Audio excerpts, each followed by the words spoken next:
Nagiging cold na ba siya sa'yo? Umiikli na ba yung mga reply niya sa chats nyo? Hindi na ba siya pumapayag na makipag-date sa inyo? Baka naman kasi may mali kang ginagawa sa panliligaw mo, sigarilyo, kaya nawawalan siya ng gana. At ngayon, we're gonna be talking about the top 5 reasons why she's losing interest in you. And we're gonna start right now. Number 1, you guys are chatting too much. Kung lagi kayong magka-chat ng crush nyo, ang number 1 na nangyayari dito, nagiging masyado na siyang familiar sa'yo. Nawawala na yung pagiging misteryoso mo, sigarilyo. Women loves a good mystery. Women craves excitement. Gusto nila na sila yung mag-unravel kung sino ka ba talaga. And when the mystery is gone, so is their attraction for you. Kaya as much as possible, limitahan nyo lang yung pakipag-chat sa mga crush nyo. And only use your phones for setting dates. Number 2, masyado kayong nagiging available para sa kanila. So, anong ibig sabihin nito? Ang ibig sabihin nito, isang chat lang nila, wala pang isang minuto ay may reply na kaagad. O kaya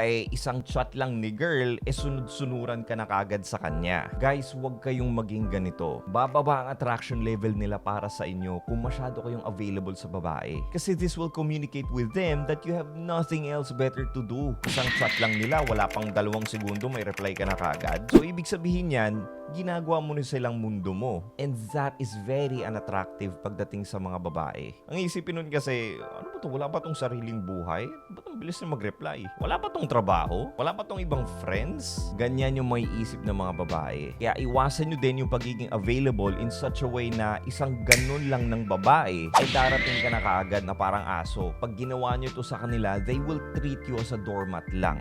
Trust me. Ang gusto ng mga babae na kunwari, may demand sila sa inyo, hindi ka kaagad pupunta at susunod sa mga bidding nila. Kasi that will communicate with them na busy kang tao.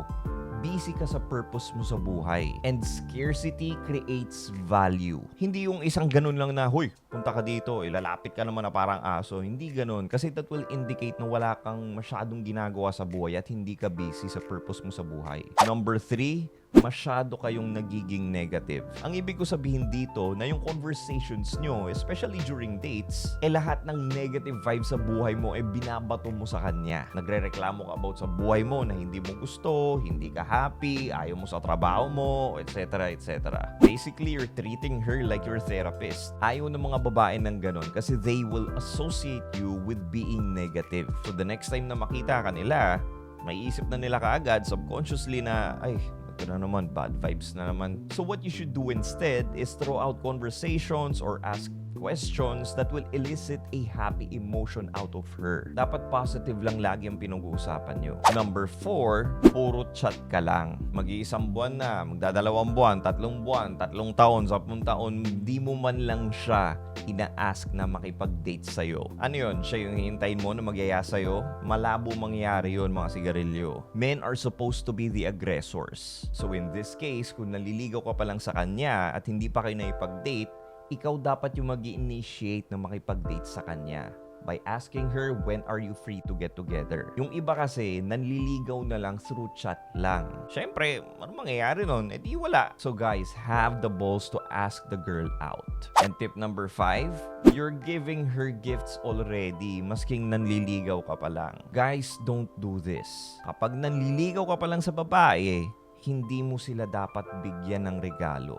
Because this will come off as a bribe for sex para sa kanila. Yung iba kasi dyan, binabayaran na yung bills nila, sila pa yung nagpapaaral, etc. etc. Thinking na kapag ginawa nila yan, meron na silang right para maikama yung babae. O kaya ginagawa nila yan para lang mabili yung love ng babae. And yung iba, ginagawa nila yan para lang magpasikat na marami silang pera, ganun. Guys, if you want to attract the right women in your life, this is not how you go about it. Kasi good women who really likes you, kahit hindi mo i-flex yung wealth mo sa kanila, magsistay pa rin yan sila sa inyo. So, ang dapat nyong gawin habang nanliligaw pa lang kayo is just keep it simple. Hang out, have fun, and hook up. That's it. Huwag mo na silang bigyan ng mga extravagant gifts, ng mga bulaklak, mga bouquet, mga necklace, or mga ganun. Huwag na. Negative yun, sigarilyo. Well, I hope nakatulong sa inyo and follow for more. And if you guys want to get my help personally, the quickest way is for you to book a one-on-one phone coaching session with me. You can do that by clicking the link in my bio if you're on TikTok. Pero kung nasa YouTube ka naman, the link is in the description box below. Peace.